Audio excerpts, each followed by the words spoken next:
We are disconnected from the messages of our DNA. We are disconnected from the attempts of our gut bacteria to influence our health in a positive way.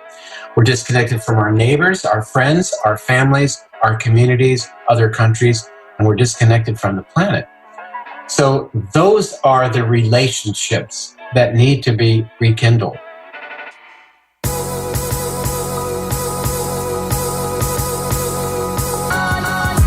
You're listening to the Almost 30 podcast, hosted by Krista Williams and Lindsay Simsick. Almost 30 started as a conversation about the transition from our 20s to our 30s. But then we realized life is full of transitions. So we expanded our mission. We are an intuition-led, wellness-focused lifestyle podcast that promises to deliver authentic conversations, diverse points of view, and insights rooted in optimism, growth, and intention. The Almost 30 Nation community is a group of purposeful dreamers who are smart, passionate, and always seeking the full potential in every aspect of their lives. At Almost 30, we're making magic together. We dream it, and then we do it. Thanks so much for tuning into the Almost 30 podcast. Here we go.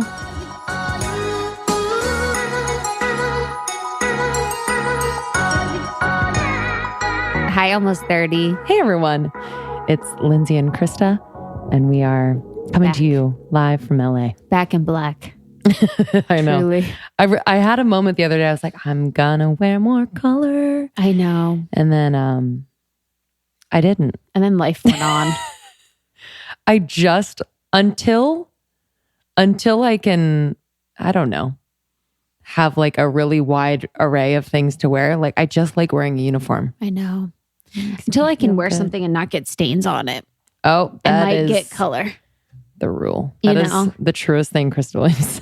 Truly. Until I can wear something and not get stains all over it. I turn my back once and it's like, whoops. And I'm like, what?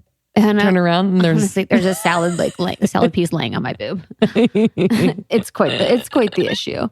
Welcome back. If you are returning, we are so appreciative of you. We are so glad you're here. And if you're new, we are Almost 30 podcasts. We started because of the transition from our 20s to our 30s, talking about all the things that happen during that time when you feel super lost, when you feel like you don't know where your life is going or who your friends are or who you are or how you should be in the world. And now we've grown into a community all over the world. We have an ambassador program that allows and empowers women in cities all over to host heart-centered events where they can connect with people in their local community. And we also have another business called Your Podcast Pro. And Your Podcast Pro helps to bring your idea to iTunes. We help to support and facilitate you creating and monetizing your dream podcast. So you can go to yourpodcastpro.com to get all the resources that we've used to build Almost 30. Yeah, we know so many of you are starting your own brands or like a nice, fun side hustle that just gives you life. And a podcast is just a great way to do that and express yourself. So we have all that you need. Yeah. How's your weekend? Weekend was good. Weekend was really great. I saw my sister for 24 hours, went up to San Francisco. Yeah. And I was just contemplating like towards the middle of last week, like, should I go? Should I go? Because we had to be back to speak at the Good Fest LA, which was so fun. But I was like, oh, that's kind of rushing and a little bit too much. But then I was like, I'm going to think about this as like the most fun, easy, like stress-free 24 hours ever. You know, instead of just thinking like, oh, I only have 10 more hours left. Oh God. Like, you know, it just, I was very cognizant of that and it ended up being so easy and fun. And it was such a gorgeous day. My sister and I like went to brunch and then we got little massages and took like 2 or 3 walks in different areas of San Francisco and then got dinner, went to an improv show. I was in bed and then got up 5:30 and left. I love that. It was great. Always take the trip. Always do it. I know. Take the trip. That's literally what I said to myself when I was huge advice. Always take the trip. Mm-hmm. Honestly, great. It was great, and it's nice. You know, it's nice too. Where like, I still had. I wasn't preparing for a long trip, so I still could do like work on the plane and just kind of like be in the day still because it was a Friday and we still had stuff to do, but it didn't feel like I was super, out of it. Yeah, still kind of in the flow, which felt good. Yeah. And then, yeah. Good Fest was great. Yeah, the Good Fest was so fun. We saw all of our friends. So we moderated a panel, Lindsay and I, female founders panel at the Good Fest in LA. There was some of our friends, Milana Snow. And Maya French, founder of Koya, Lan Belinky, co-founder and general manager of Boscia, one favorite mask of ours. Yeah, Boscia. Charcoal mask is bomb. Amy Duncan, founder of Moellons. And it was just a really powerful panel. All the women were so different, but there was a common thread of them just taking risks, trusting their instincts, as women are so adept at doing. And it was just really inspirational from the people in the audience that told us they got a lot out of it. So we were happy to just facilitate the conversation. Yeah, it's always cool to do that. It is interesting. I've been thinking about lately, like, because we've been a part of a lot of female founder panels, which is, what we're doing and what I'm so proud to be a part of. And I do think there needs to be an opportunity for the space to be created for girls that aren't entrepreneurs or are not on the path to entrepreneurship and, work within the corporate world, quote unquote. Because I could wonder, or I could imagine that it would be maybe inspirational, but also disheartening and confusing if you don't have that, if you don't have your thing like the female founders have, because a lot of them have heart-centered businesses that came about because of a certain something that happened in their life that they turned into a business. So I just have been thinking about that lately. Like, how could we be more inclusive to people that are working in the corporate world and work within like a larger corporate structure? Yeah, I think it's important that women who are working in the corporate world, like my sister, for example, she was a solo entrepreneur and as a holistic nutritionist, but recently got a corporate job that she's really loving. She's loving the structure. But I'm also wondering if women within that have the power to, like we have in these conversations with entrepreneurs, to bring that femininity, and the just the intuitive nature to doing things rather than this like hard and fast and structured masculine way of doing business, and to do it in a way that's empowering rather than feeling like they're taking a risk doing it and that it's going to just like stir up the status quo so much that they won't make any progress. But yeah, I think that's a really good point. There's a lot related to the, how you show up if you're showing up masculine, feminine, but there's also like things within the corporate environment related to policies and processes that, we could use to help one another, or we could use to support women, or you could use for your growth. I think that there's a lot of things that happen in corporate companies that we don't think about when we're thinking about promotions, raises, or getting visibility or things like that. So, I've just been thinking about that lately, is how could we be more inclusive to women that are experiencing that, or giving, trying to see like earlier on in the process of being an entrepreneur, like how exactly did people find their passion? How exactly did people really, really get started? I think that there's a lot of advice out there for female entrepreneurs, but really the nugget is finding that thing. What is that thing? What is that thing that I'm here to do? What is that thing that I could really hang my hat on or really invest in growing to become something, and then become a female entrepreneur while I'm working in my corporate job or while I'm doing whatever job it is. So I don't know what that would be, but hopefully we can figure it out. Make $1 million. Yeah, I think it's just like women are the best multitaskers. So just really indulging in that and not being afraid to do that. I think from who we've interviewed over the last couple of years, it's those side passions that didn't set out to necessarily make $1 million. They were just coming from their heart and something they really wanted to do, and it made them happy. And I think, that's how women are going to change the corporate world, is really finding more ways within your job to be happy. And feel fulfilled rather than just getting that paycheck and making a lot of money and talking about numbers. It's like there is payment in happiness too. Like, and I think men want to experience that too. They just don't know that, or they haven't really thought about it in that way. They wait until after, they leave work to be like, okay, let me go to go do things that make me happy, but maybe there's ways in which you can find it within your... Yeah. Whether that's like taking walks, during meetings, or even like trying to see with your boss, like, hey, could I take this call while walking? Asking for, there's opportunities I think that people could take in the corporate workplace. And I only started to like utilize and flex these at the end when I kind of didn't really give a shit whether or not people were going to like jive with what I was doing. I remember when I was in Chicago for my last job, I was like working on my knees. So I would either stand up and work or sit. I always like sit on my knees a lot just to like not sit on my butt all the time. And all the girls in Chicago were like talking to the other LA girls and they're like, oh, isn't everyone in LA like working on their knees? Is that like the thing? And it was just like another thing like that. I would take calls while walking. Like I would take time to like meditate in an office room. Like if it was dark, like there's just little things that like, if you don't give a fuck enough, or if you check in with the team, like you could be the trailblazer at your corporation or at your job that is going to take walks when you have 5 minutes, that is going to ask for like lunch meetings with people so you can connect in real life outside of the office, that is going to, have a fitness ball in your room or whatever it is, have essential oils like a diffuser running in your office. There are a lot of different ways that we can incorporate and to make your office more wellness friendly, more entrepreneur friendly, more happiness friendly, that we can really look at while exploring entrepreneurship or other ways to make you happy, if you are deciding to stay in the corporate world, which is awesome too. Yeah, absolutely.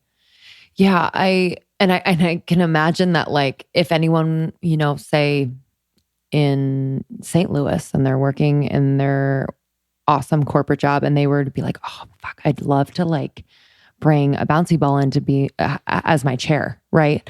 And I can imagine that people in the office are like, oh, wow, someone's bringing in a bouncy ball. But Honestly. what, to your point, it's just like you can't give a fuck what other people think when it comes to your wellness within the workplace. You have to be your own advocate. And honestly, give them a second. They'll probably follow suit once they see how much happier you are or how much better you feel, whatever it is. I mean, don't they want you to be the best employee possible? So like, let them do what they want to do. I know. And it's people that, either they want to be doing what you're doing if you're doing something different. So, if you're not having the cake at the birthday party in the conference room, or you're not, having a drink at happy hour after work, there's a lot of different opportunities at work to be unhealthy and to not prioritize your wellness. And if you're doing that and you're actually like sticking to what you want to do, people will take notice and people will actually, what I've found is be empowered by your decisions. Yeah. Like people would say all the time, they're like, I want to be like you, I'm quoting this, in the sense that I wouldn't drink at happy hours.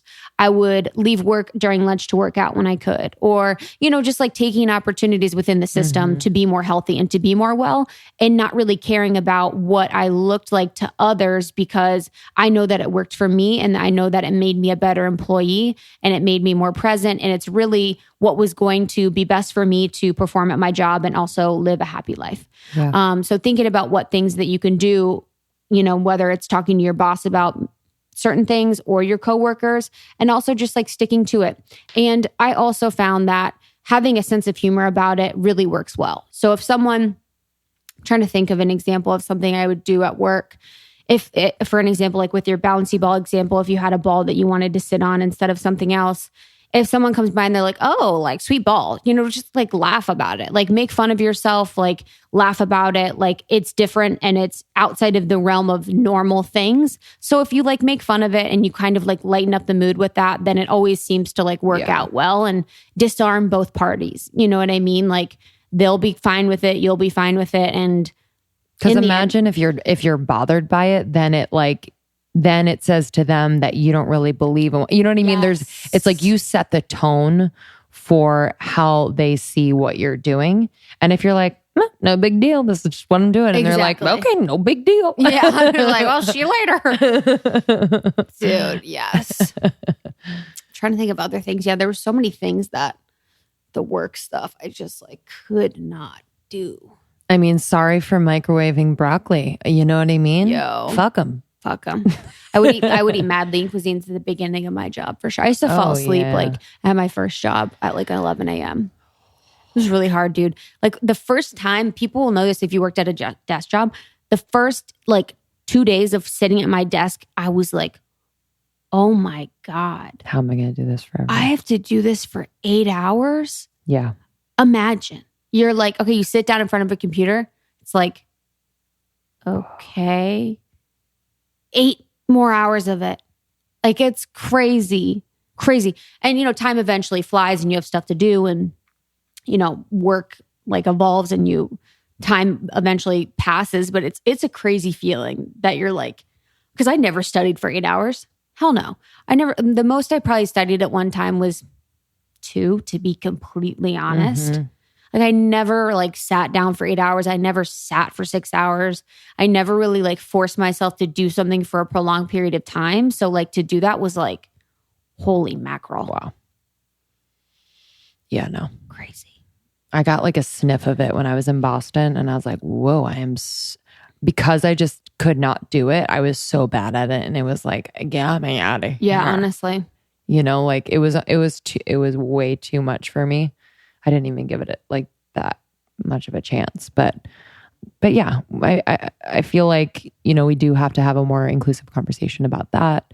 And I think because it's female, this is the thing, is female entrepreneurs is newer in the past couple of years. So that's the thing right now, more females are owning their own companies. I think right now there's a lot of women that instead of working their way up the corporate ladder are finding greater success doing things on their own and doing things differently. So that's why there's a rise of female entrepreneurs and there's more opportunities in creative spaces, Instagram, YouTube, Twitter, digital media, creative services, whatever. So there's a lot of more female-centric businesses that are available. So there are more women that are becoming entrepreneurs. So that's why we're having these sort of conversations because it's newer. Totally.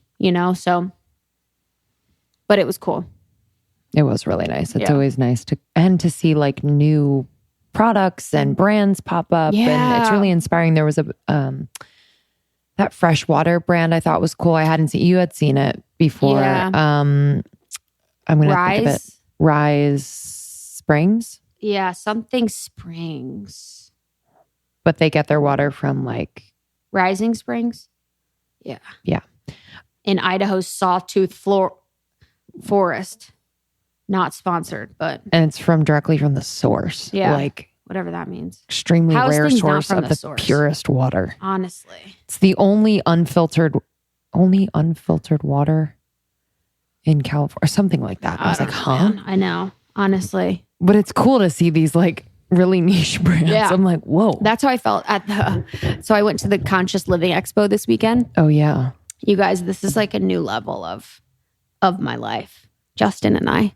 So the Conscious Living Expo is very unique. It is, you think it would be it would be health and wellness brands that are, on the cutting edge trend wise, and it would be very polished and, because right now the word conscious is so popular, but it's interesting because it's a lot of, there's health and wellness stuff. And then there's a lot of spiritual stuff. So there's tons of psychics, tons of clairvoyants, tons of mediums, tons of healers. And then there's also people that are really interested in UFOs.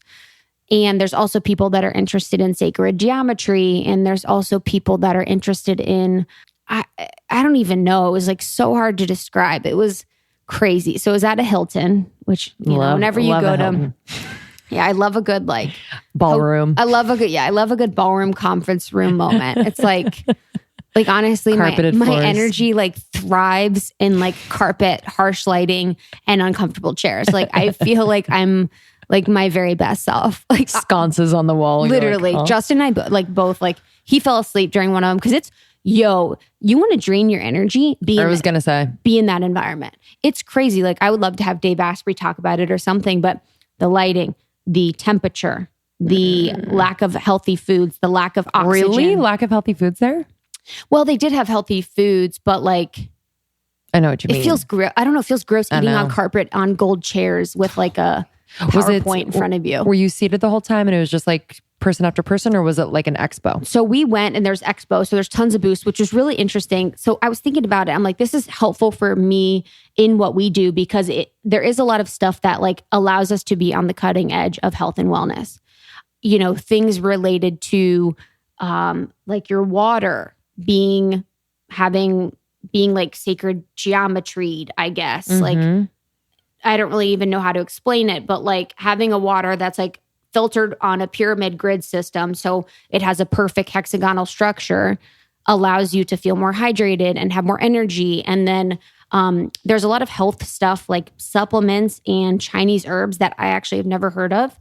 And I feel like we have experience and have been exposed to a lot of them. And so it was interesting to see those. And then there was a lot of stuff on CBD, which was interesting. And then there was also a session that we went to on terpenes. So terpenes are naturally occurring in the universe, and they are in things like pine or basil or and cannabis. It is related to cannabis in the sense that it helps to activate cannabinoids. So people infuse terpenes and cannabinoids to make it more effective. So, but terpenes can also be infused in other things. And essentially, like as an example, here's an essential oil. We have an essential oil tangerine.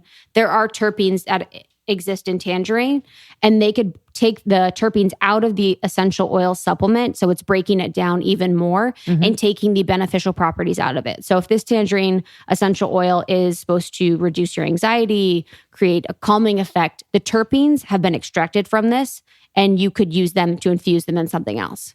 Oh, if that makes sense. So it's like the very molecular, granular thing about them.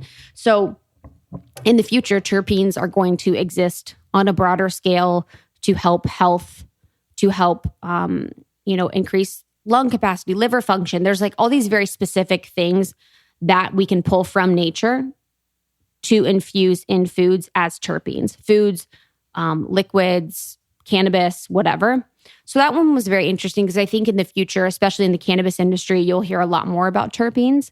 So they talk about like indica is like a strand or something that people use and smoke. And that is like no longer really cool, I guess, in the cannabis industry. And terpenes is like the new hot thing. So that session was like fascinating. And the guy there was like really, really polished and super professional. He was like super interesting. Did you talk to any of the UFO guys? So, no, I didn't. I didn't see anyone. It was crazy. There wasn't as much UFO stuff as I thought, which was a bummer. So the ones that we went on were, there's one that was interesting though. It was the passages of the gods. So gateways of the gods. And he basically talked about these points on our earth that have a electromagnetic field or an energetic field, and they basically are portals to other dimensions, whether negative or positive. So one of them exists on this island. It's called Island of the Dead, and it lives off of the coast of Ireland. And it's basically like a very energetically powered island where it has almost like a hole in the middle of the island. And they say that spirits go in and out of it. And he said he's been in the paranormal space for 30 years. And he's like, I spent one night on the island and I've never felt so much like energy and paranormal activity there. And so basically the what they've done in these spaces is, and there's a few other ones that he named. And it's crazy because it's actually like a hole, and they actually have like in the previous times filled these holes because there's like so much spiritual energy going in and out, and they have to cover them in iron. And what they've found is that spirits and aliens are iron like prevents you from interacting with them. So I guess it's like a blocker. So you know how you talk about vampires, it's like garlic. Iron is basically something that protects you from abducting you. And he said that so we're talking about aliens right now. Women get abducted the most during their monthly cycle when their iron is low. So when they're on your cycle, because you're shedding your uterine liner, you're getting rid of blood. So your iron levels are naturally lower in your body. Whoa. And that is the time when women are most likely to get abducted. And women are more likely than men to be abducted. I'm about to go. I know. Crazy, right? That's so interesting. I know. It's freaking crazy. So iron, basically, when used on this planet, can give you the right protection. Damn. I know. So that one was so interesting. And then the second one we went to was about sacred geometry existing in like our natural world, and basically talking about how energy is like 99% of what we can't account for, but what exists. So basically, if we were to look at mathematically what our physical bodies were compared to what exists in nature, 99.9% of everything that exists is energy that we can't see, and 0.01 is our physical bodies. So there's so much happening energetically that we cannot see that, exists. And I thought that was like really, really, really interesting. And then he also talked about there is an increase in the magnetic field of the sun. And so right now we are being, like the ESA has detected a 15% drop in the Earth's magnetic field. So that is producing a greater and faster change in energy because our magnetic field is decreasing. So that's why things are happening so much faster. That's why things are changing so rapidly. And this is also accounts for our north and south poles moving right now on Earth. Wow. I know, it's crazy. It's fucking fascinating. Yeah, it was just so much. Like there was so many sessions and there's just, honestly, it was wild, the people that were there. I can't even imagine. Wild and crazy. I mean, it does give you kind of like I would think, and it wasn't there, but like just a newfound appreciation for like the life around you. Like we're pretty in it. So like we're aware of these, ideas about sacred geometry and all of this, but it's just like, it's such I don't know, it's like a gift to like kind of know that next layer of like the world we're living in, because people can easily just live a very surface understanding of the world around them, and that's fine and safe and whatever. But like how beautiful to think of like the sacred geometry of like a flower, and then like the, you know what I mean? Like that's how like the universe communicates with us. It's so beautiful. That's how like, source communicates is through geometry, and everything is explainable through geometry. So yeah, that stuff, it's like, it's just comical. Like a part of it's funny and a part of it's fun. And a part of it is just like, I want to always have hobbies and interests that are outside what anyone I know is doing. Like I want to always be doing something that other people aren't doing. And I always want to have other ideas and opinions to bring to the table, other stories and experiences to bring to the table. I always want to just be choosing wonder, in my life, and having people share things with me that always cause me to wonder and to make sure that, I remind myself of how small I am, how small everything is, how small our experiences are, and that we're just like a blip on the radar. It's a beautiful thing. And I think we're all here for a purpose, but just to remember everything that's happening outside of us is really important. I completely agree. Yeah.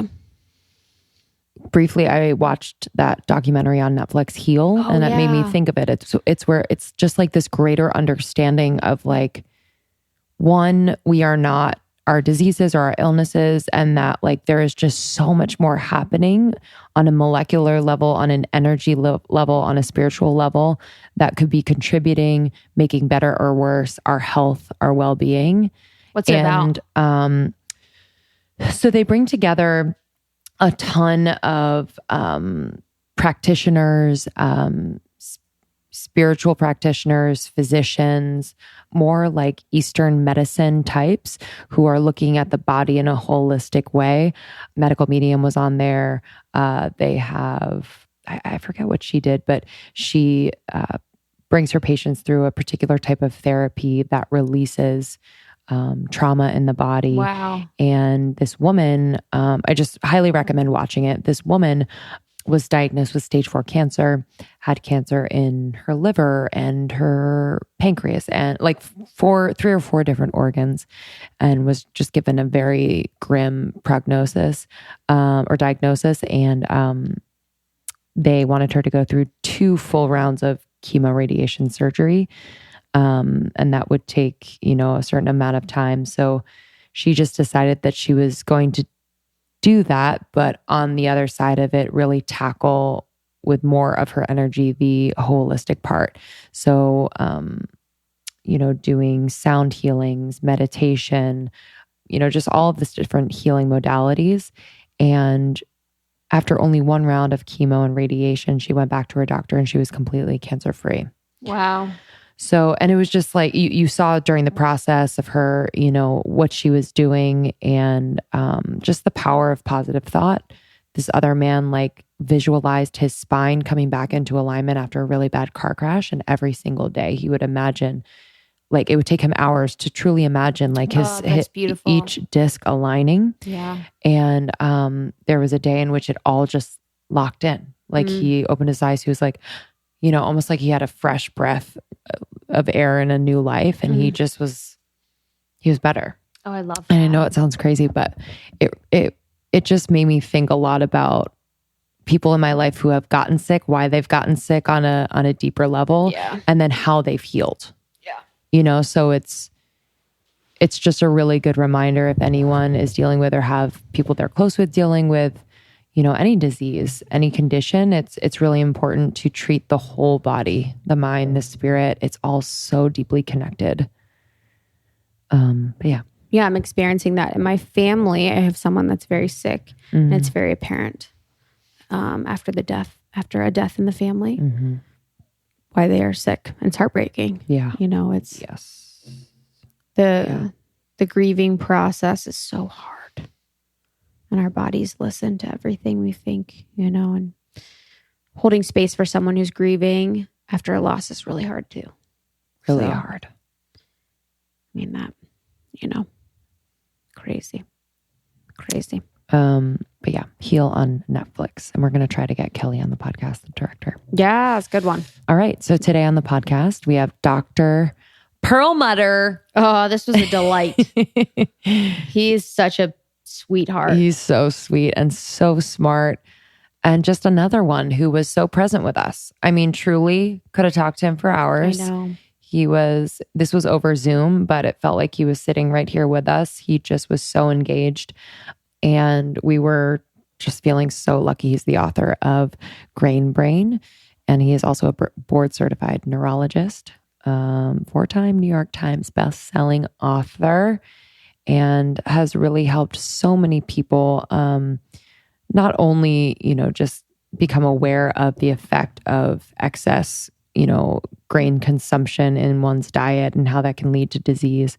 But also, you know, he has many peer-reviewed scientific journal publications about, you know, Alzheimer's and various other neurological diseases that are exacerbated by the consumption of grain, wheat, sugar, all of that. We were introduced to him by Max Lugavere, who's a huge fan. And I love the work that he's doing. I think it's amazing for him to come about it from the perspective that he does. And he makes it so easy to understand. He is so researched, so kind. And we were honored to have him on the podcast. You can find more about Dr. Perlmutter at drperlmutter.com. That's PERLMUTTER. Yeah. So if you love this episode, please share it with a friend, family, anyone who could find this information useful. And if you haven't already, join our secret Facebook group. We are waiting in there. 10,000 women are talking every day, supporting one another, laughing, sharing, and getting together in real life as well. We have an ambassador program now. So search for your subgroup in our secret Facebook group. And if you don't find your city, perhaps you want to start a chapter yourself. Yeah, we just added Boise, Idaho, and Costa Rica. Cool. Love that. What's up? And then we will see you in Austin, March 26th. We are having a beautiful event at the Refinery. Tickets are available on our website, and that one is going to be awesome. I cannot wait to see you guys in Austin. You've been, you know, such a great support for us. So we're really looking forward to seeing you at the event. Yeah, Rachel Rosen will be joining us for that one. And we will be at the Good Fest. So join us there. Yes. Can't wait to see you. All right. We'll see you on the other side of this episode.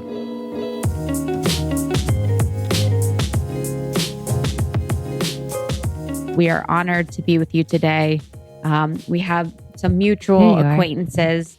Max Lugavere has, spoken to us about you many times. He is such a fan of your work. I have seen Grain Brain. I've read a little bit about it. And you also know... Yeah, Aaron Alexander. Luke Storm. Well, Grain Brain, as you may know, was just revised 5 years later. Yeah. And it's been an amazing ride over 5 years. We've learned a lot, and it's been pretty exciting. What have you learned? Well, I've learned that it's good to be disruptive, that when you are disruptive, it helps move the ball down the field, that we won't be making progress unless we challenge the status quo, that people have a bit of a misunderstanding about what they should be doing diet-wise in terms of going keto and cutting carbs. So a lot of things along that line. This book, I've learned a lot from around the world. It's in 35 languages now. So we've had input from people of various cultures and diets and backgrounds. So it's been very instructive. Wow. Have you received any, before we get into your story, have you received any pushback as you've kind of pushed the ball down the line? I think when, you take a stand as you have and with so much research behind it, I can imagine that there are people, whether in the medical world or pharmaceutical world, that have given you pushback. What has that been like? So the answer is absolutely and gratefully. So I did the CBS This Morning program a couple weeks ago. And, this is on national television. And as we started out, they said, Dr. Perlmutter, the number one New York Times bestseller, Grain Brain. And before they even got to me, they said, but we reached out to the sugar industry. And they said, of course, we should all be eating more sugar. It's good for us. Decades of research will tell us that. So, that's the kind of people are down on what they're not up on. And, the idea that we need to cut our sugar and exercise and pay attention to our relationships and sleep, these are inconvenient truths that people don't want to necessarily embrace. But that's okay. We stay in the game. Yeah, when we're recording too. But that's what, I love about your work. That's why I was so attracted to your work, is because it is pushing the envelope against, the wheat industry, against the sugar industry. I've had Alzheimer's in my family. My dad, is on his way to Parkinson's. So a lot of your research in your book, and then as well as Luke's book, which is kind of a take on yours, I've sent to them, and trying to work with them to rethink the way they think about those diseases. And that's what I was so attracted to your work in the first place. Well, thank you. Have we started? Yes, we jumped right in. Okay. Yeah, I didn't know. Didn't have much of an intro. But that said, let's talk about your father for a moment, if you're okay with that. Yeah, and, would love to. I think it's very compelling that there will be this year 1 million Americans diagnosed with Parkinson's disease, and I think that when we recognize that our lifestyle choices do indeed play a very important role in determining who does and who doesn't get Parkinson's, it's actually that conversation is something that we never really see. That the idea that, for example, being a diabetic is associated with an increased risk of diabetes. We don't learn that in neurology school, but yet that's true. So, and being a type 2 diabetic is something that we can pretty much determine. And it's a lifestyle choice. If you're eating a diet that's high in simple carbohydrates and not getting exercise, you will, of course, increase your risk for diabetes. And a study that came out in the journal Neurology, which is in my field the most well-respected journal, back in July of 2018, looked at a large number of individuals with diabetes, type 2 diabetes, about 2 million of them, and compared them to 6 million controls. And they found that, especially as it related to the younger diabetics, their risk for getting Parkinson's was increased almost 4-fold. So that's really important. 4-fold risk of a disease, I will tell you, a disease for which there is no treatment. Yes, we have medications. I'm certain your dad would probably be on one or more of them that manage the symptoms.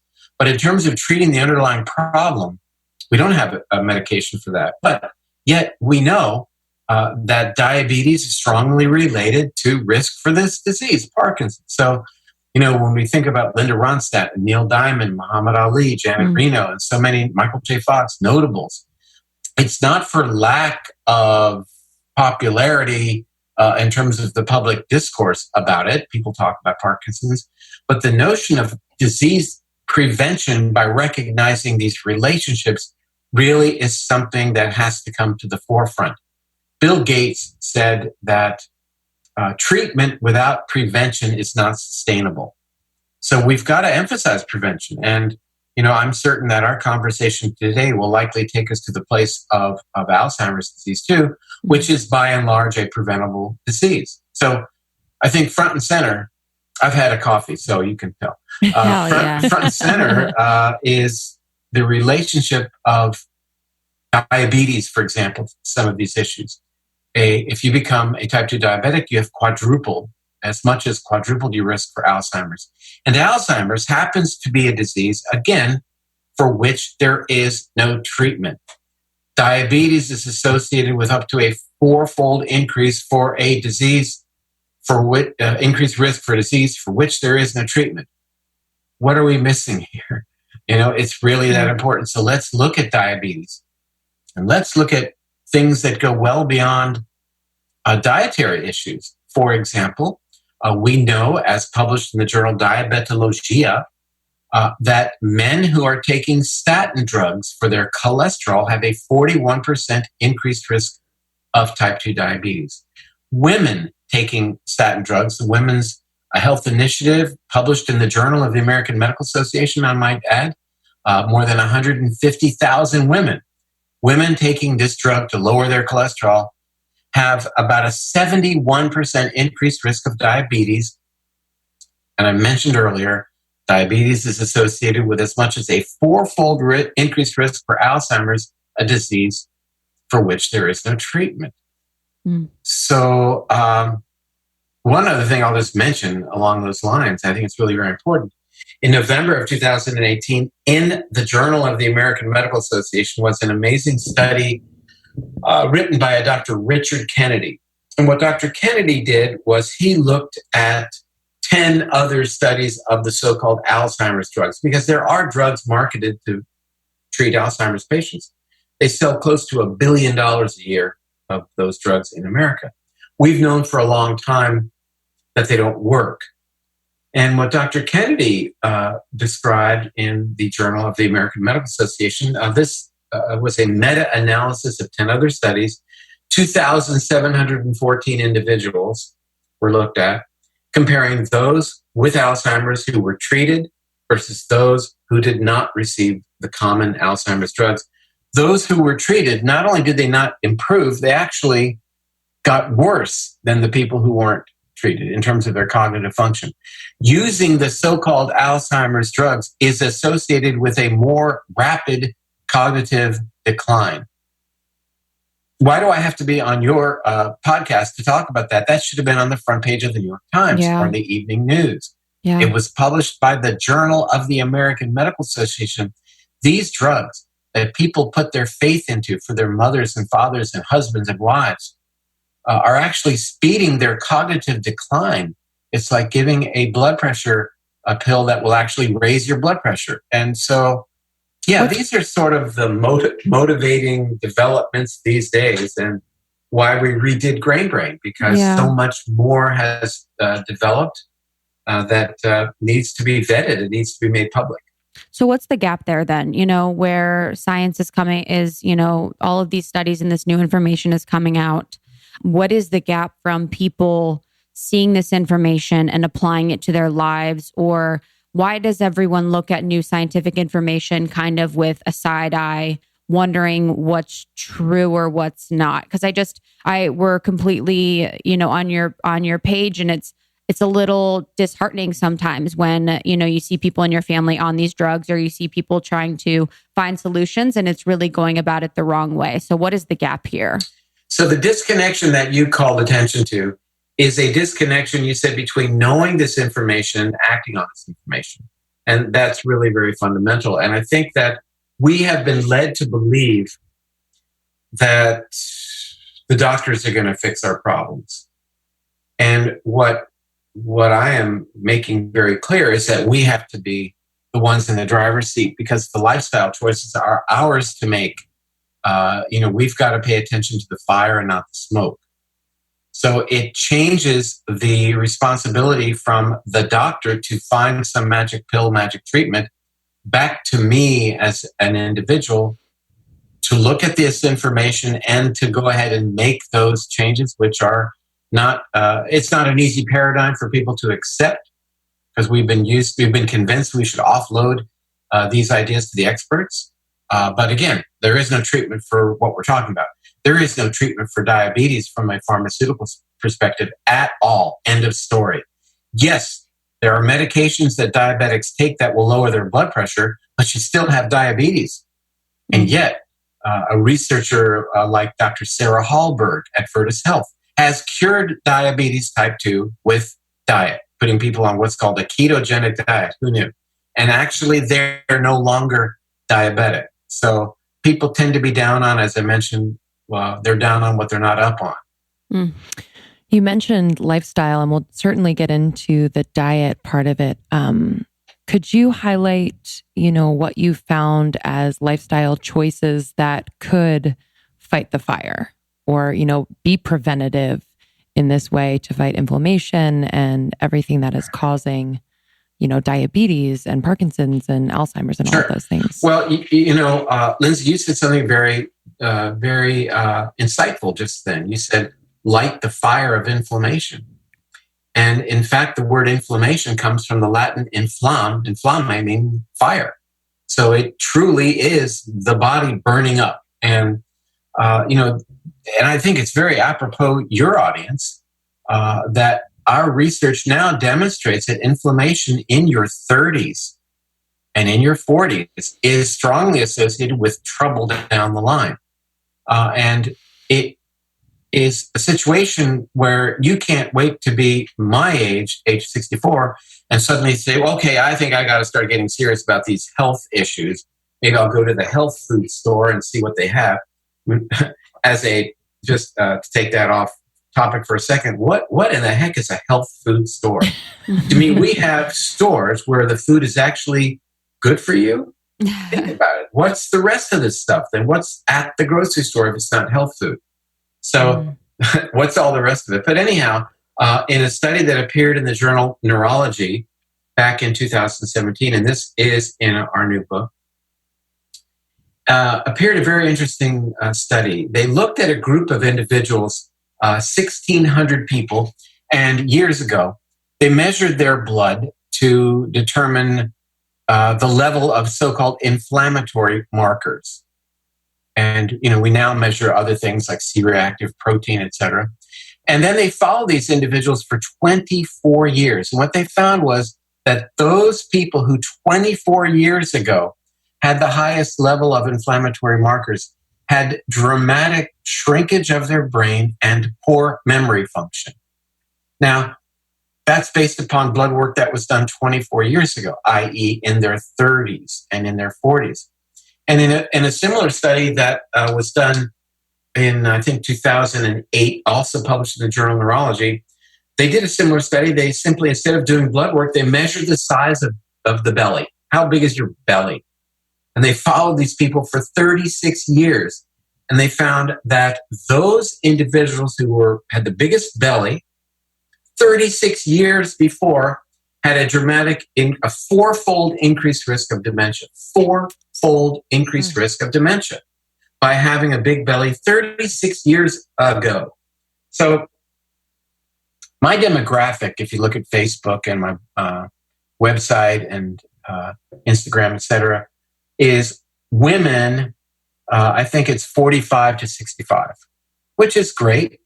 But the reality is the people who need to get this message as it relates to the brain and neurodegeneration are people a lot younger. We know that childhood and adolescent obesity is a harbinger for midlife obesity. We know that childhood and adolescent diabetes, it pretty well hangs diabetes on your body for the rest of your life. So should we be targeting 30 and 40-year-olds? Well, yeah, but now recognizing that our childhood experiences and adolescent experiences pave the way for how we're going to be when we're your age. And then we also understand even beyond that what happens during our own gestation when we're still in our mother's wombs, her diet, her level of stress, her exposure to antibiotics, for example. And then when we're born, whether we're breastfed or we're born by cesarean section or not, these all play critical roles in determining our health as children and adolescents in terms of inflammatory disorders like obesity and diabetes. So when does an anti-Alzheimer's program begin? I'd say it begins during gestation. Wow. And when you say that, what are some practical things if someone, for a lot of our community, we really reach between the ages of 25 and 35, 20 to 40. What are some things that women that are thinking about having a child can think about when they're thinking about getting pregnant? I think that the dietary changes that are talked about for a woman during pregnancy should absolutely be instituted well beforehand. Because those dietary changes play a direct role in gestation through nutrients for the fetus, but a somewhat indirect role when you look at how the gut bacteria influence not only the woman's health, but the health of the developing fetus as well. And those changes take some time to be incorporated and I would say leveraged positively. So this is a diet then before a pregnancy that is really high in above ground, colorful vegetables. If a woman chooses to eat meat, it should be grass-fed beef, wild fish, free-range chicken. A diet that's really centered on having lots and lots of good, healthful fat, lots of olive oil, and by all means, lots of good fiber, especially prebiotic fiber, foods that are rich in prebiotic fiber.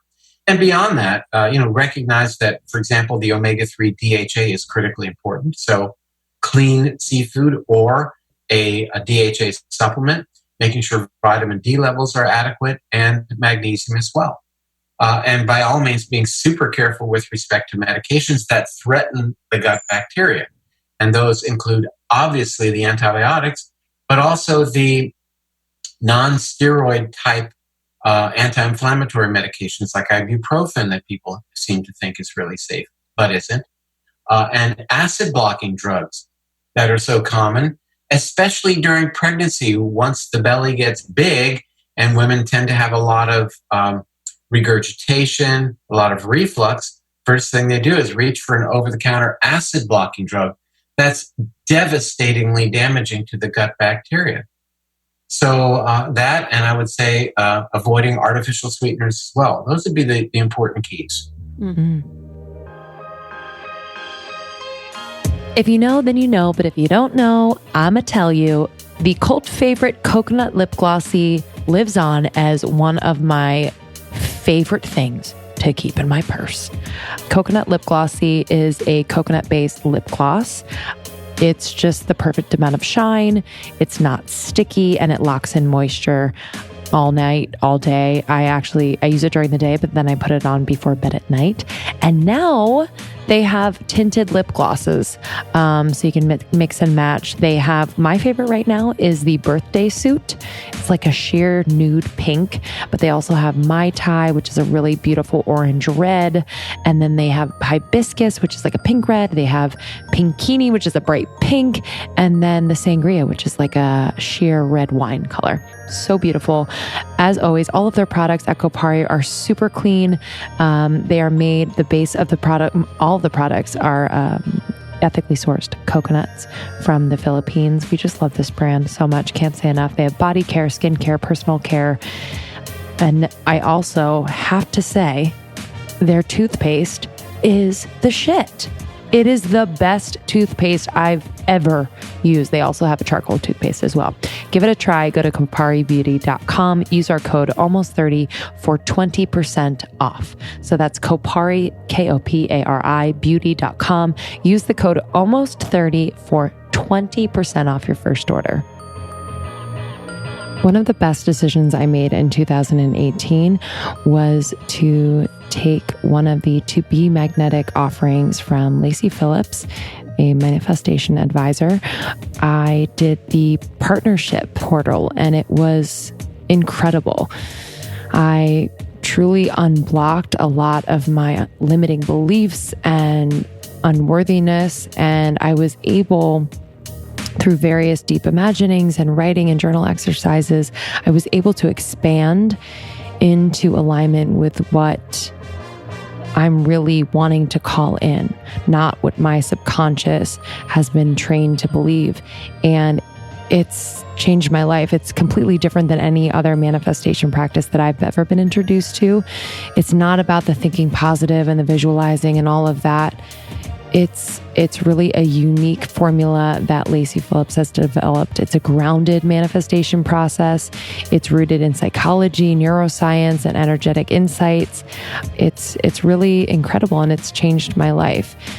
Lacy wants to help people step into their worth, break free of their programming, and reach total subconscious freedom and magnetism. And I can tell you firsthand that I have been, creating a magnetism in my life and experiencing it. I'm blown away, and it's the work that I did. Like it's still kind of unreal to me, but it's my life and I'm so excited to share it with all of you. Krista and I have been doing the work, and we'd love for you to let us know your experience in these portals on the tobemagnetic.com website. You can find all the information there. You will get 10% off any workshop with the code ALMOST30. So that's ALMOST30 for 10% off any workshop at tobemagnetic.com. We love you, Lacy. If you don't know who Lacy Phillips is, please listen to our episode with Lacy. She is incredible. So that's tobemagnetic.com. You can use the code ALMOST30 for 10% off any workshop.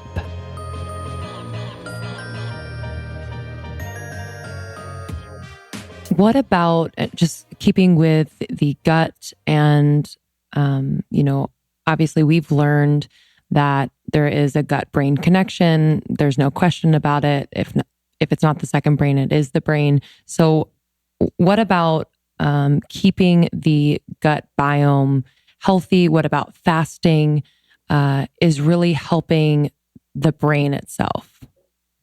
In a word, I would say the most salubrious characterization of the gut microbe constituents that is most beneficial would be diversity. So we really want to do whatever we can to maintain diversity in terms of the various types of organisms, bacteria that live within us.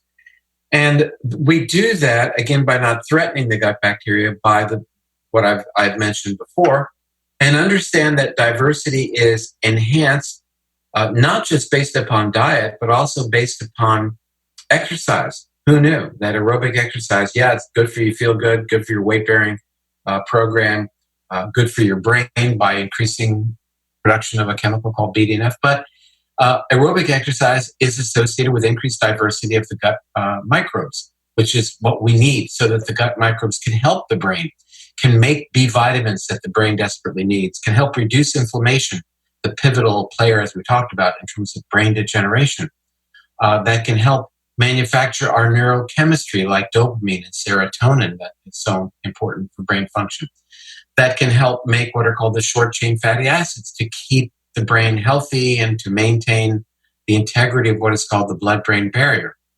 So, and how that relates to the ketone part of your question, again, ketones are a type of fat that are produced when we have more fat in the diet, less carbs, or we fast, as you mentioned, and our bodies then tap into our body fat to use as a caloric resource. But these ketones are far more important than just serving as a super fuel for brain cells. When you have ketones floating around in your body, you are changing the expression of your DNA, you're reducing inflammation, you're amping up the production of this chemical BDNF that helps you grow new brain cells. You are increasing your body's detoxification pathways. You are increasing your body's own production of antioxidants. Everybody's taking all the antioxidants. Well, guess what? Your body makes a whole heck of a lot of antioxidants, and we can trigger those gene pathways by being in ketosis. It's a very new idea. I mean, the idea that humans in ketosis, that's only been something that was just started happening. Only the past 2 million years have we been in and out of ketosis. So it's got a long track record. This is how we survived and flourished for the past couple of million years. We didn't always have 3 meals a day.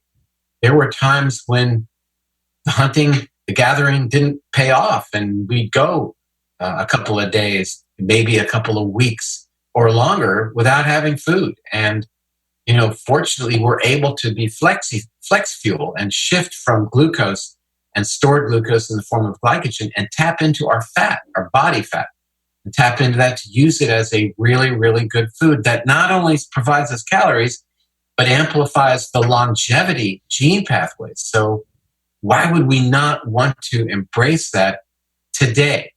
That sort of plays into the whole underpinning of the paleo movement, where we want to emulate the lifestyle of our ancestors. And there's a lot of validity to that, especially as it relates to stressing ourselves physically, metabolically, in terms of fasting. Those low levels of stress are good for us. We call that hormesis, when a low level of stress actually has a good outcome. That's called hormesis. HORMESIS. And another example of that would be working out. So like a low level working out. A lot of people are going into like cryotherapy. Cryotherapy, yeah. I did that in Los Angeles a couple of weeks ago, live on Facebook. Oh, you did? What'd you think? I was went down. It was great. I went to minus 147 degrees. Nice. In a chamber of a friend of mine, Dave Asprey. You probably know him. Yeah. Yes. And you talk about chilling. That was great. It's amazing. Yeah. Dave's a friend of the pod too. We'll see him next week. But I've been loving cryotherapy as well. It's really been a game changer for my inflammation, and it's a mental game too, really just kind of being in the body, but also disconnecting in a way. But that's beautiful. So I wanted to actually, I guess, pull up a little bit. So was it that you got into neurology and then you started to look at some prevalent diseases in neurology, such as Alzheimer's and Parkinson's, and then you were working your way under to figure out what exactly was causing this, because people necessarily don't have the solution? Or what was your journey into this, to making a book that's talking about diet and lifestyle when really you were working from a place of the brain?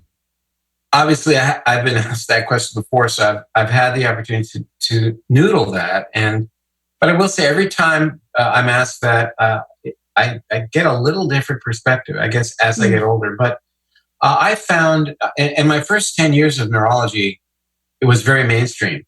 I was at the hospital till 10 o'clock at night, and then back if there was a stroke patient or whatever, and making rounds at 5 a.m. on 50 patients, and then going to the office and beating myself up. And it was a very tough lifestyle.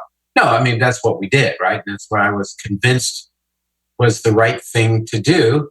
My father, who died of Alzheimer's, was a brain surgeon. And, that was sort of instilled upon me. That's what you do. You sacrifice.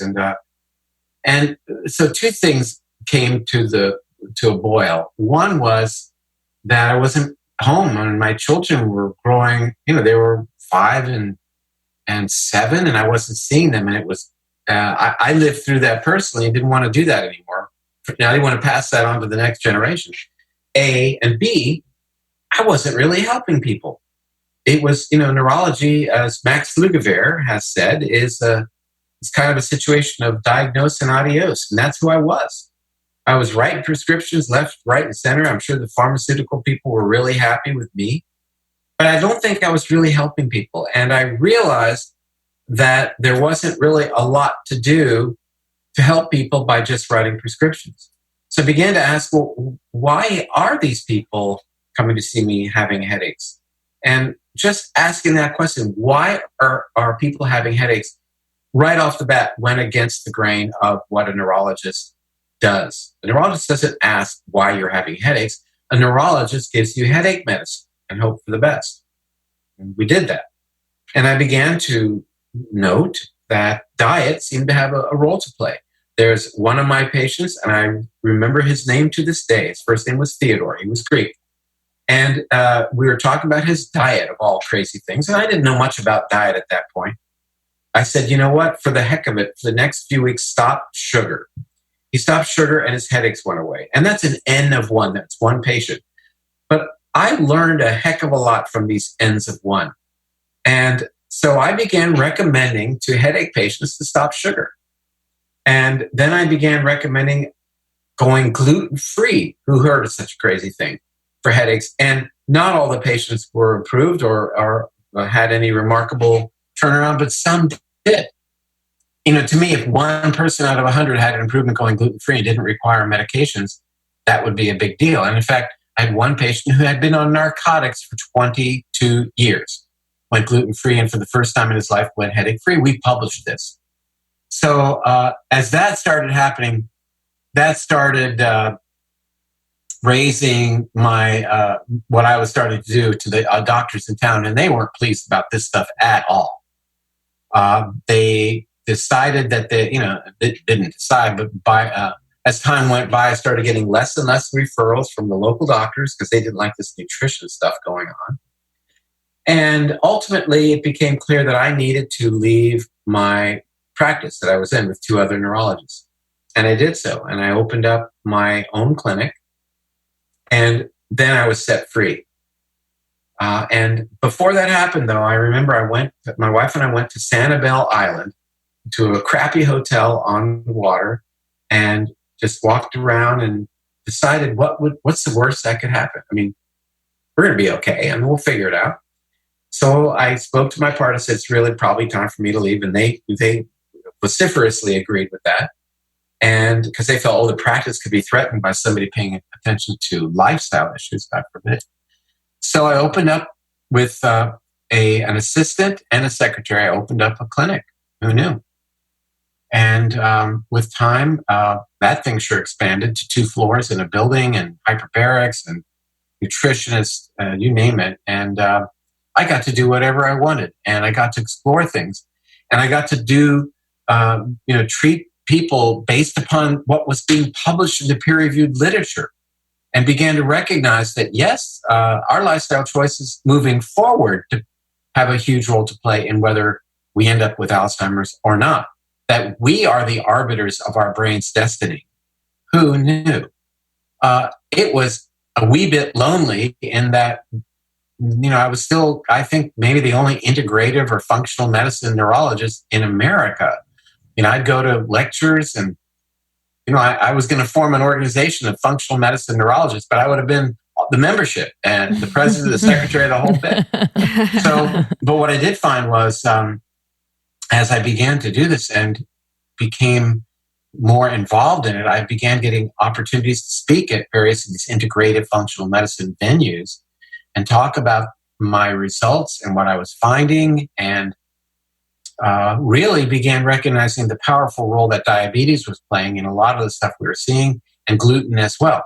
Not that I discovered all of that, but I was seeing it published in the literature, but I was open to seeing it in the literature. It was invisible, though it was published, to other neurologists. There was a researcher in England named Marius Hadjivassiliou. What a great name. And he was publishing how gluten relates to movement disorders and headaches, along with others publishing about gluten related to joint pain, skin issues, you name it. In other words, extra-intestinal issues that had nothing to do with the gut. And I embraced that information and ultimately wrote Grain Brain. And that was a real turning point. This book, being published in 35 languages around the world, really, I think, made a mark and opened a lot of doors for me to meet other people and learn more and attend conferences and lecture. And so it's been a terrific, terrific ride. Mm. What about the wheat industry in America specifically that people are, ingesting is affecting us in this way? And why isn't it happening in certain parts of the world? It's a terrific question. And certainly, I will just say parenthetically that Grain Brain was not embraced by the wheat industry. You can be sure. Immediately, they put up a website called Grains for Your Brain. No play on Grain Brain whatsoever, obviously. Wow. Which didn't really tell you anything, but that we should all be eating grains because we should just be eating grains. And they left it at that. But that said, even gluten-free, grain foods are a very concentrated source of carbohydrate by and large. That's why they were so popular, because it allowed us to harvest these grains and then store them and travel and explore the world and discover America, which is always kind of an interesting idea that Columbus discovered America when because he had wheat and he had food, and he discovered America, which hadn't been discovered before. that although there are already 4 million people living here, we'll leave that for another discussion. But that said, these are the virtues of the agricultural revolution, that it allowed us to have the Sistine Chapel and put a man on the moon, whatever. This is a great thing. But the reality is that human health took a huge nosedive with the advent of agriculture. I mean, that was the first major challenge to our Paleolithic genome. And our brains have shrunken 10% since that time. Dentition has become poorer. Bones are thinner than our Paleolithic ancestors. And as a matter of fact, we did have 90-year-old and 100-year-old people living in those times. Was lifespan shorter than it is now? Yes, it was, because children would die and people would die in childbirth, newborns and mothers, and people would die of trauma. So it brought the average down. But we had people, not we had, but the fossil evidence shows that people could live to a very old age. And if things are getting better and better, then why has longevity declined in America for men and women now for the second year in a row ever in history, if things are going in the right direction? With all due respect, I submit that they are not. But with respect to grain, what we see is while wheat in America is not genetically modified, nonetheless, it is still sprayed with this herbicide glyphosate, a weed killer, because farmers have been convinced to spray their wheat with glyphosate because it'll ripen it, it'll dry it, it desiccates it more quickly. They can bring it to market and make more money. So wheat-based foods from wheat derived in America are threatening because of their glyphosate content, because of their gluten content, and because they are high in carbohydrate and low in fiber. And if you're eating a lot of wheat-based foods, you're not eating other foods, which may very well be good for you.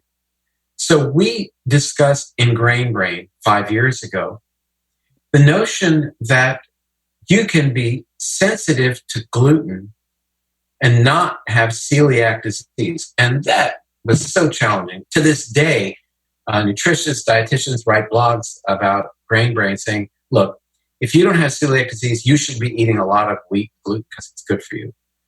Well, because they didn't want to believe that there is something called non-celiac gluten sensitivity, which is what we described in Grain Brain. And it was, rejected in both medical and nutritional communities. So how validating it was that the Journal of the American Medical Association in 2017, in research published from Harvard School of Medicine, fully validated the notion of non-celiac gluten sensitivity, and even further than that, indicated that this is a pervasive issue in humans, that they can have sensitivity issues related to gluten that have nothing to do with the gut, that can involve the brain and the joints and the skin and fatigue and other issues. So it's been a very high degree of validation for what really was very disruptive 5 years ago. In that respect, for people listening, is it going gluten-free, or is it the low sugar, or what are some things that they should be looking out for and thinking about as it relates to their diet? It's actually both. And I'll tell you why that's important.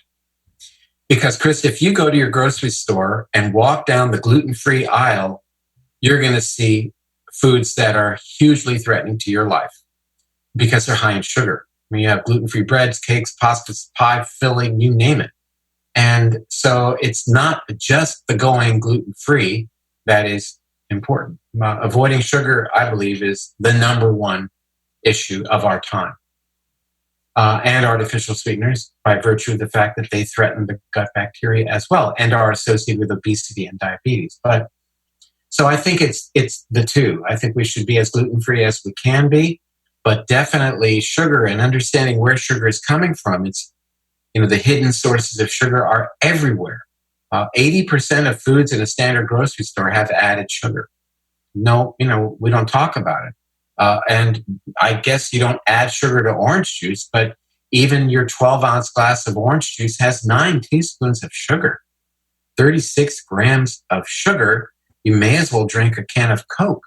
Not that I'm saying that's a good idea. So maybe instead we should drink Diet Coke. Well, What we now recognize is that consumption of artificially sweetened beverages is associated with a dramatic increased risk of obesity and diabetes. Why would that be? There's no sugar. Well, it has to do with the changes in the gut bacteria. That, drinking and we all know people, they suck down the Diet Coke every single day and they're gaining weight. That's published literature. That comes from a study in France of 70,000 women. Wow. So this is what, it's not that Dr. Perlmutter is telling you this on your show today. It's peer-reviewed literature that was in this book and in Brain Maker as well. And it is something that really is devastating, because what we've seen in the past 5 years is a reduction in carbohydrate consumption overall, yet obesity rates and overweight continue to increase. So that curve remains going sky high, whereas carbohydrates have leveled off and started to decline. And some people look at that graph and say, aha, you see, it isn't the carbs that are making people fat. But what's happening is, A, there's been dramatic changes to the microbiome from a variety of issues, including medications. And B, people are substituting their carbohydrates with artificially sweetened foods and beverages, which are clearly associated mechanistically with making people gain weight. So not what you want to do. Mm. And I can imagine that if, say you have, a great diet going on, but if your emotional body or your management of stress is, plummeting and just not working, like that, it would have an effect and almost cancel out what you're doing on the nutrition side. So I'd love to talk about that and what you've found. Well, I think these are very good points. So what we're discussing here is a holistic approach, body, mind, and spirit. Even as it relates to these mechanisms that we fully understand, like the danger of elevated blood sugar, that stress through the action of the hormone cortisol puts the body into a condition where it needs to have sugar. It needs to manufacture it and changes your appetite set point, so that you absolutely are going to be in a situation where you're going to be, raising your blood sugar, even though you didn't necessarily consume it at that point. Even a diet that, unless you are really careful, a diet that's higher in protein will ultimately lead to increasing your blood sugar. So these are things that I think are very important because, you can still have elevation of your blood sugar, and the changes that imparts to your proteins called glycation, very, very important. And so lifestyle is important. We know that insulin resistance, in other words, changing the effectiveness of the hormone insulin, making it less effective in your body, happens when there is extraneous light on when you are trying to sleep. Who knew? That's published research. And so, there are a lot of things that go into that. We know that we improve our blood sugars with exercise. We've known for a long time that blood sugar is better off in people with higher fat in their diet. And remember, it wasn't that long ago when we were told that a high-fat diet is the quickest way to the grave. Nothing is further from the truth, and nothing is more in direct contact with our history nutritionally than I can imagine. It's just, people got hold of that, and it was the sugar industry, as a matter of fact. I'm making it up. It was published in the Journal of the American Medical Association and written about in the New York Times, that the sugar industry powerfully influenced what was published in well-respected medical journals like the New England Journal of Medicine in the late 60s and early 70s. So we all got on board with this, that we should cut our dietary fat and eat more sugar. That wasn't very nice. I have a huge obsession with one of our new sponsors, you guys. Perfect Keto. Mm-hmm. So although I am not keto, I do use tons of their products. Their nut butter is the best nut butter I've ever I don't know, had. man. It is like It's from heaven. It's so good. Their bars are some of my favorite bars on the market.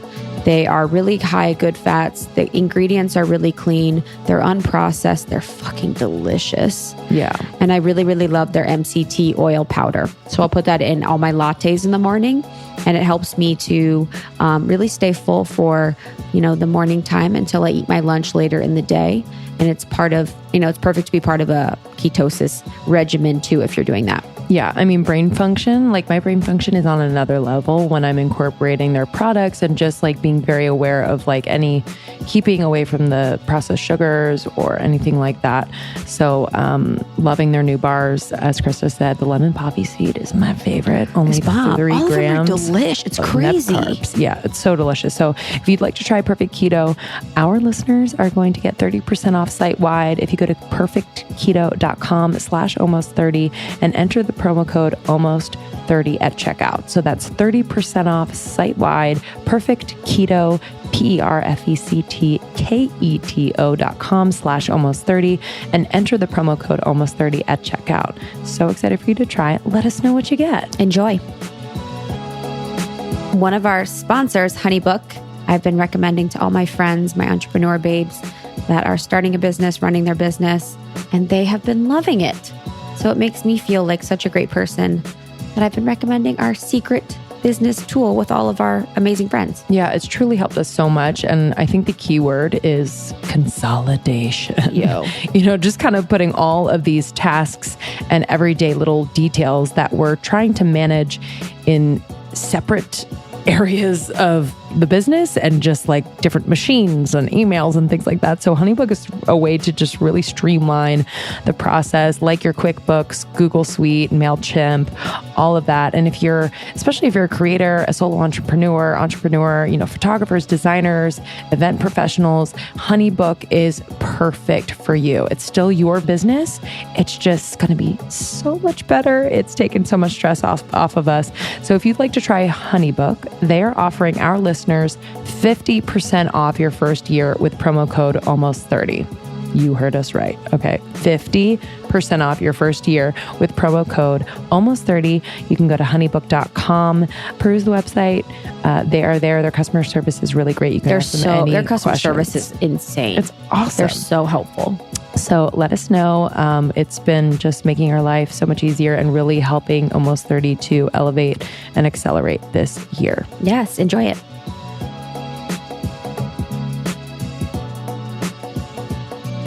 So we talked about the body, we talked a little bit about the mind and some of the diseases, and then spirit. So as far as you along this journey, kind of moving away from, where you were working so hard and you were kind of not tuned into yourself, how has like your spiritual journey evolved through doing this and doing this work with all the people that you help? First, I'd say that what my life is filled with these days, aside from love, is gratitude. And it's gratitude at so many levels for my family, for all of the blessings that we have as a family. And also gratitude that I have, a little bit of intelligence going on here. And because of that, I'm not the sharpest knife in the drawer, but I'm a little bit clever, and I have the desire to explore things, and I like to demonstrate my gratitude by doing what I do, by making this information known, and hopefully alleviate the suffering of one person. That's, to me, that's demonstrating my gratitude. So when I'm in this mode, as in communicating with you two right now, I am feeling a great degree of gratitude, and it is a spiritual experience for me, because I'm hopeful that one person's going to hear this podcast and make some changes, and that makes me feel good. So my practice of meditation on a daily basis, I think, is helpful for that. My son and I, he's also an MD, are working on a manuscript for a book that comes out in January of 2020 called Brainwash. And that is a book that centers on how do we reconnect our brain to the centers of the brain, the prefrontal cortex, that allow us to be empathetic, compassionate, that allow us to respond as opposed to react, that allow us to respond to situations in a way that lets us take a step back and think about how the future may be impacted by what we do right now. That's the function of the prefrontal cortex. We're up against the other side of the story, and that is the amygdala part of the brain that is impulsive, that wants to be satisfied right now, that reacts and doesn't respond. It reacts instantaneously, impulsively, and helps direct our thought that we want our satisfaction to happen immediately, whether it's the foods that we eat, the impulse buying that we might do on Amazon, the narcissism that's involved in wanting people to like our selfies. It's all about short-term satisfaction, which tends to distance us from connecting to that part of the brain that allows us to understand that we're all connected, to be sensitive to your feelings when we are together, to understand that my actions impact you, impact the planet. And so we've learned quite a bit about how to give people information that they can use to reconnect to that happy, empathetic self. And it's about less screen time. It's about reaching out to others, consuming a diet that's less inflammatory, getting better sleep, spending more time in nature. Reconnecting with nature will rewire your brain for empathy and compassion and happiness. Who knew? So I think that answered the spirituality question. Yeah, that was beautiful. Thank you. How important has relationships played in your life, both as, a physician and treating other people? And then how have you seen it affect those that you have treated?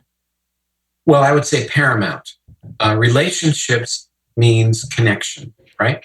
And you are probably indicating the connection with patients and with other people in your life, et cetera. But I want to take a step back and look at a broader leveraging of that term connection or disconnection, the opposite, and recognize that, by and large, modern society is suffering from disconnection syndrome. We are disconnected from the messages of our DNA. We are disconnected from the attempts of our gut bacteria to influence our health in a positive way. We are disconnected, as I mentioned, from the prefrontal cortex that allows us to be those beings that we could be. We're disconnected from our neighbors, our friends, our families, our communities, other countries, and we're disconnected from the planet. So those are the relationships that need to be rekindled. And so in a very broad sense, we need to reconnect. We need to reconnect with our genome. We need to understand that our food choices, our lifestyle choices have a powerful effect on which genes are expressed at any given moment. Who knew? When I was in medical school, DNA was locked in a glass case and determined everything about you. Now we understand that the foods we eat, the sleep we get or not, our exercise, changes gene expression moment to moment. So we need to reconnect with that. We need to understand that our gut bacteria are changing our gene expression. Those little guys are tinkering with my DNA. I want to treat them right. So I need to reconnect with my bacterial friends. They're working right now inside me, trying to keep their host healthy. We need to reconnect, as mentioned, with the prefrontal cortex to make us more able to be the people we could be.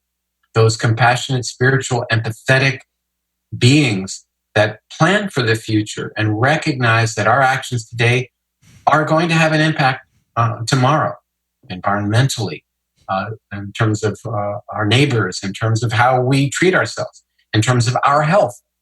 The foods I eat today are going to be manifesting for the rest of my life. It's why we talked about those two studies earlier about either having a big belly or inflammatory markers elevated in your 30s portends a risk for neurodegeneration when you're my age. And again, it's about making reconnection a central theme in your life, and realizing that our world is conspiring to some degree to isolate us, that social media is not social, that we think that's a great way to connect with people, but as a matter of fact, it makes us feel more alone and more isolated. We don't gain what we need to gain from being with people and seeing their facial expressions and touching them and breathing their air. As a matter of fact, when you're with another person, you're sharing bacteria. You're breathing back and forth microbes that are changing their gene expression. Just being near somebody changes his or her gene expression. And it's why, even though this is an audio recording, I'm thrilled that we can look at each other. There's so much with those smiles just now. Your listeners aren't going to get that. But that told me so much about the two of you. And, just looking at your faces, it just, angels. Our relationship is cultured, and we need to do much more of that. Oh, I agree. So beautiful. You are a true delight, by the way. But I wanted to ask, just as like a takeaway, this is my last question. What would be a day in your life as far as like what you're eating? So when you wake up to the time you go to bed, what would be a normal day in the life of what you eat? So I generally, the answer is I don't. So I typically don't eat till maybe 2 or 3 in the afternoon. And I have dinner, let's say at 6 or 6:30. So I've got a pretty good fast going. All of my morning tasks sounds negative. All of my morning opportunities. There you go. Are spent in ketosis. My writing, my blogging, my interviews, like right now, I'm in ketosis. Because, it truly is the way to amp up the way your brain works. And it's not just because I know the data inside and out, but it's because I've experienced it personally. So then when I do eat by mid-afternoon, that is when I break my fast, hence the term break fast.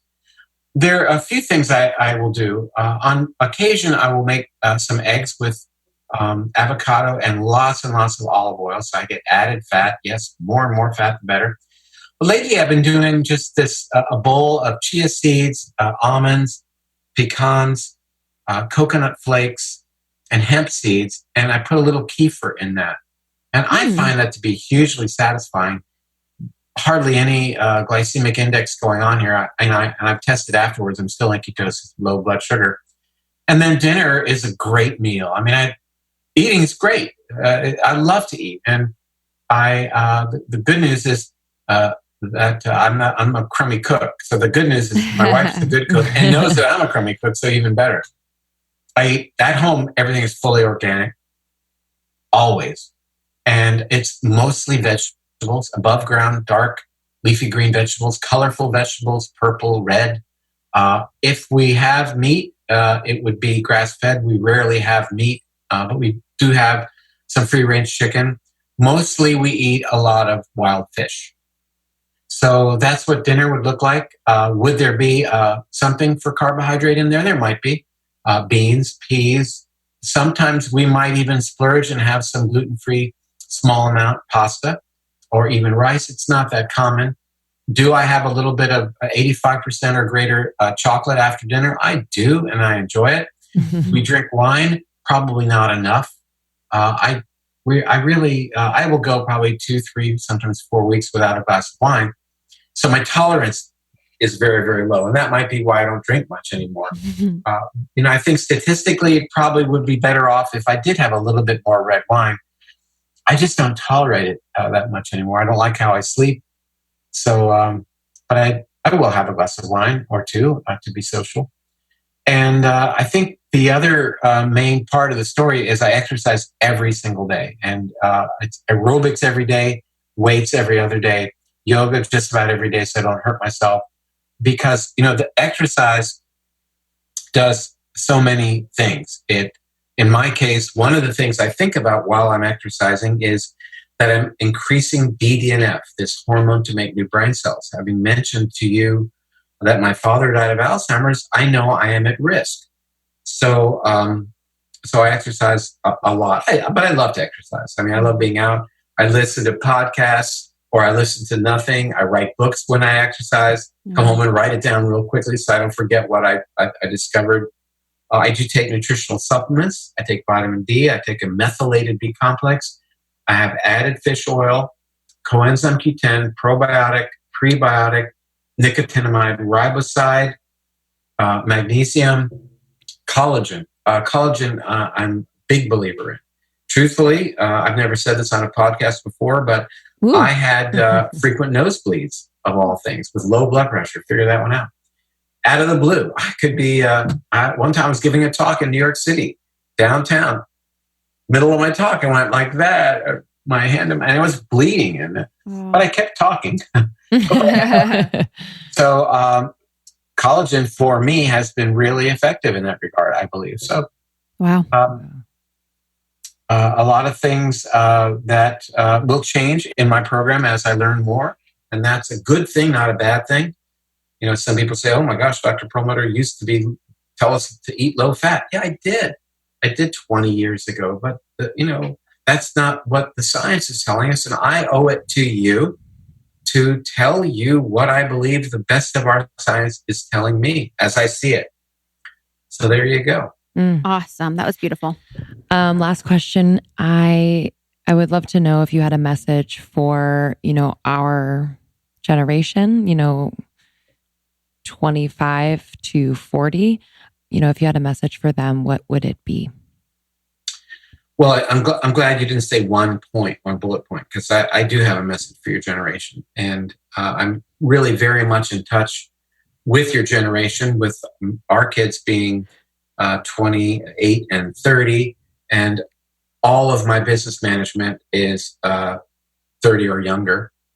So I'm really in touch with them. And I think what I'm seeing in this generation is a real desire to reconnect. It's really become a wave.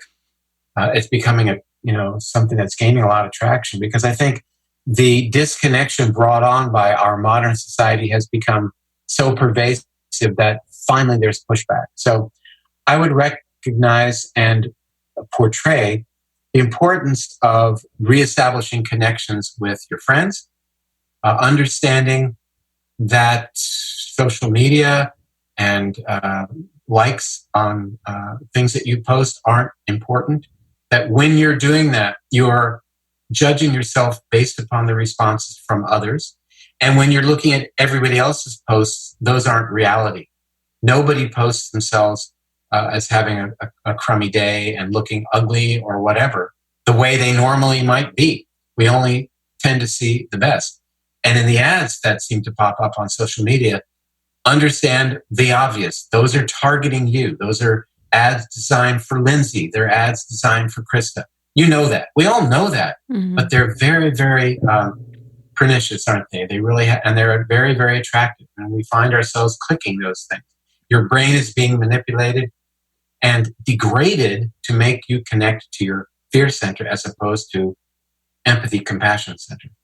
And finally, I would reemphasize what we talked about earlier, that you're going to be my age one of these days. It's going to have, open your eyes and say, what happened? Where did those 30 years go? I mean, it was just yesterday. And now I'm in this position in life, going to apply for Medicare next year. I'm still running several miles each day and listening to Doobie Brothers and thinking everything's great, but the calendar tells me a different story. So that said, the message is that the lifestyle choices that you engage in right now are extremely important for you in terms of what you're going to be like in your future. And the future is coming. That's what, again, not that Dr. Perlmutter has told you, but that's what the literature tells you, that inflammation is the key mechanism that you've got to reduce by reducing blood sugar, by eating the way we've talked about. So these choices have to be implemented right now, and very, very important. Thank you. You said it. You said it. So much gratitude for your fearlessness to just bring the truth, no matter if people are in institutions and, years and years of what the doctors have told us push back. So thank you.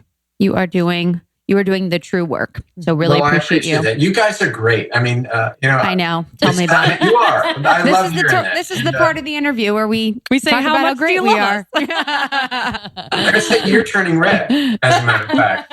Look at her. Tell me if I'm wrong. No, you're right. I'm blushing.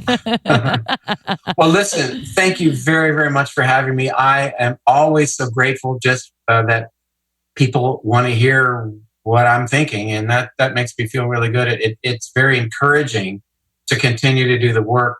So please know I'm grateful. Yes. The same. And we will have our community connect with you. They are inspired by you. They already know of you. So hearing from you is a true pleasure.